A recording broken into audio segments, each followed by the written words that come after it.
Hello. Can you hear me? Yes, sir. Okay. I'll start soon. Good morning, sir. Morning. Hope everything is fine. Yes, sir. Sir, please hear you. What did you say? How are you doing, sir? I'm also fine by God's grace. I'm also fine.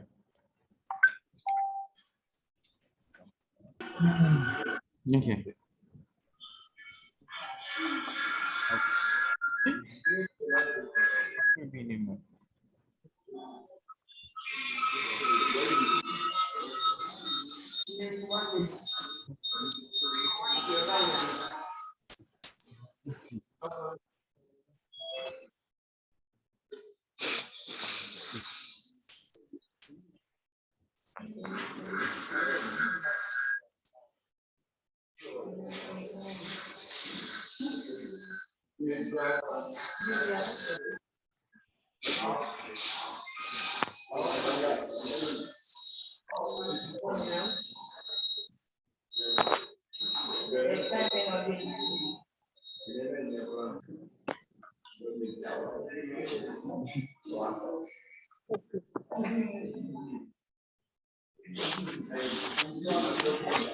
Can you start?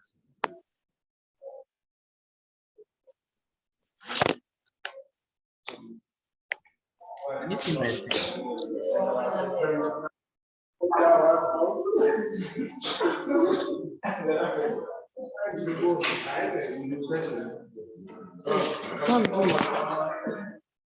Something.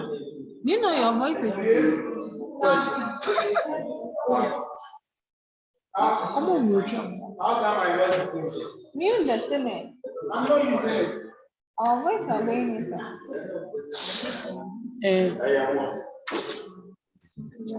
Moi.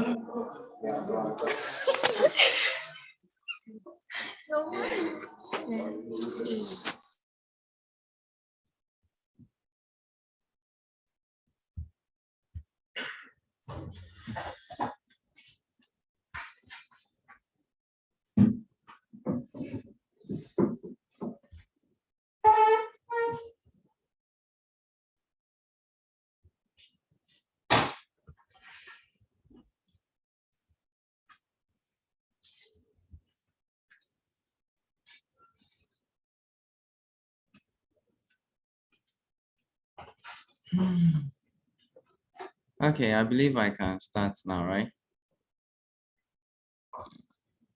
Now we continue with where we got to the last time. I think the last time I was able to go through the D operator method, and then I said I would go through the matrix method also. I hope you can hear me.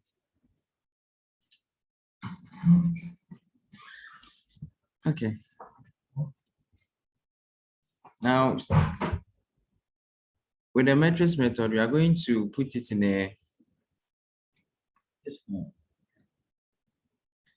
If you have the normal form, that's dx1 dt is equals to a1 of t x1 plus a1 of 2 of t of x2 plus up to a1 of n of t xn equals to f of t. Now, if you don't have f of t, you have the autonomous system. So if you have this one, then we could write all the derivative on the right hand side and then the expression 2 on the left hand side. And we could simplify it into the matrix notation with the derivatives on one side and the coefficients of it of the x1 up to xn in a matrix form, and then we add the vector, that's the function of t on the other side. And we can do this and write a simple term for it as dx, where x here is a vector, dt is equals to a matrix times all the unknown variable, that's x1 up to xn, which we are writing as s plus f of t. Now, if f of t is not equal to 0, then we have a non-homogeneous form. Now, this is analogous to what we did. Most of the things that we do here, you see them in when we're learning about the complementary solution, how to solve the homogeneous and non-homogeneous thing. Now, however, if you have f of t to be 0, then we have a homogeneous. Yeah. So we go through some example. Let's say that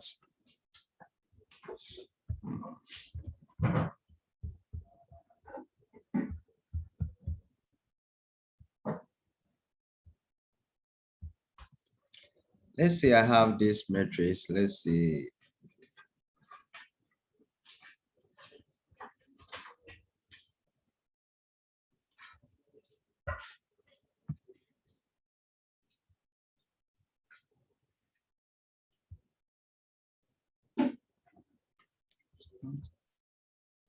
minutes.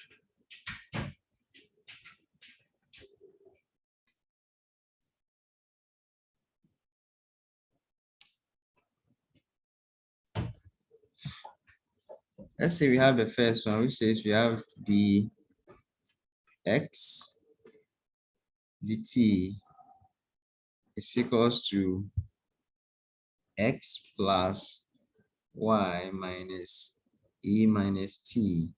And then the other one is dy dt is equals to x minus y plus 6 t.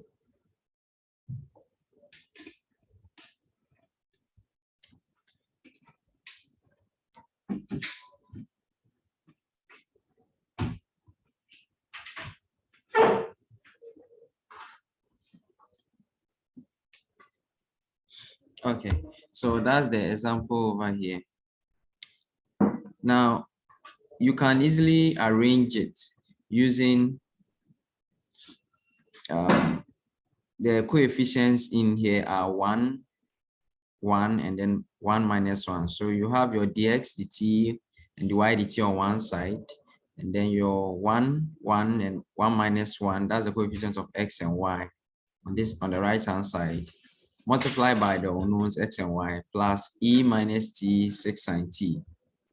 That will be the metric. So it means here will be our a, and then this will be our x, this will be our dx dt, and then this will be our function of t. And that's how you put it in this form over here. This form over here.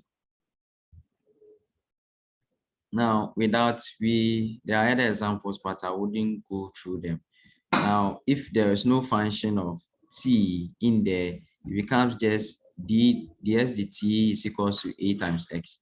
So, and as you could easily simplify that, and you see that the coefficients are 5, minus 3, minus 2, and 4, and times x. So you just have your ds dt, your a being 5, minus 3, minus 2, 4, and your x to be.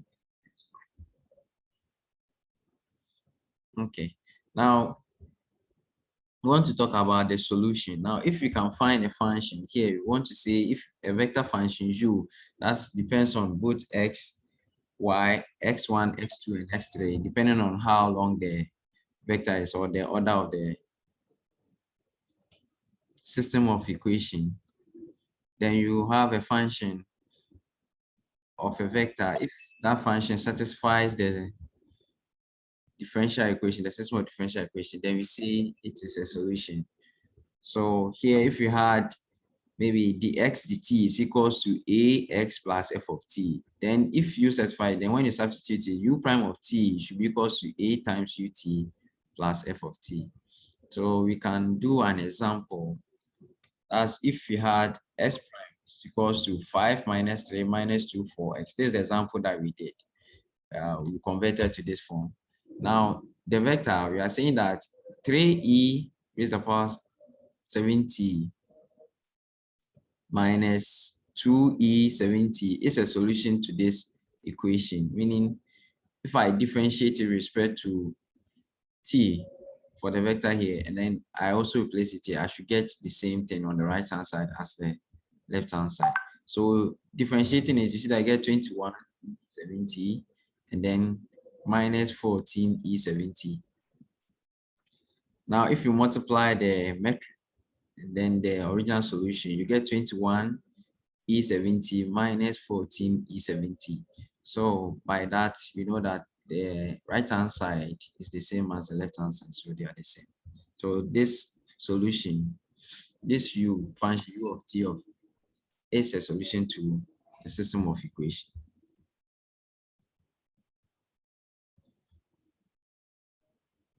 Now, let me see.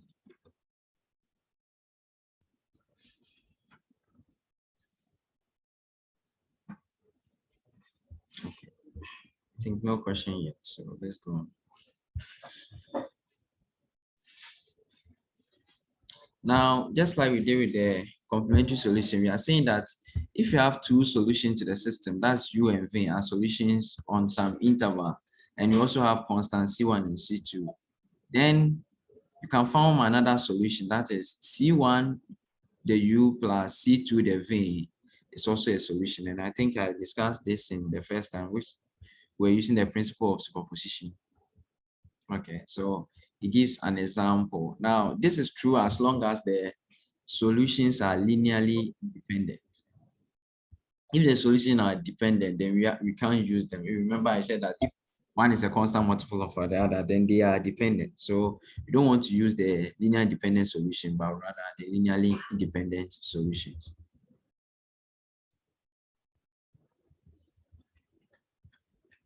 Okay, so now I think that's the principle of superposition over here, that if you have x1 up to xn being linearly independent solutions to this differential equation, then you can write C1 x1 plus C2 x2 plus up to C and xn as the solution of the differential equation. Okay, so now let's learn how to use the eigenvalue method, the matrix method, to solve a homogeneous system. So let's say we have d equals to a matrix times x. Here, the plus f of t, we are saying that's 0, since we are looking at a homogeneous equation. Now we can rewrite this thing in a way so that we can find the matrix, the eigenvalues, and then the eigenvector. Now I hope you do remember how to find the eigenvalue and eigenvector. Now it says normally if you have a matrix, then the determinant of the matrix minus a certain constant times the identity matrix. If you equate that equals 0, then you get something called the characteristic equation. Now, if you solve that characteristic equation, then you get the eigenvalues. Now, the eigenvalues will be the lambda, values for the lambda, the constant that you use. Now, to find the eigenvectors, then you have to multiply, say that the matrix times a certain vector should be equals to the scalar times the same vector. So we are saying that a matrix multiplying should give you some scalar is equals to the same vector, and that will be the V here.